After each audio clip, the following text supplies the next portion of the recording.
Let's learn from the best book in the world that can teach us hard work and diligence, generosity and stewardship. Let's do this.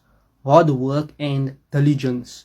Proverbs 13 verse 4. A sluggard's appetite is never filled, but the desires of the diligent are fully satisfied.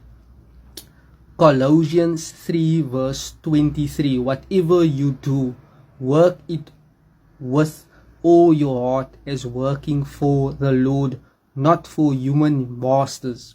Lesson: financial success requires hard work and dedication. Let's move on. Generosity and stewardship.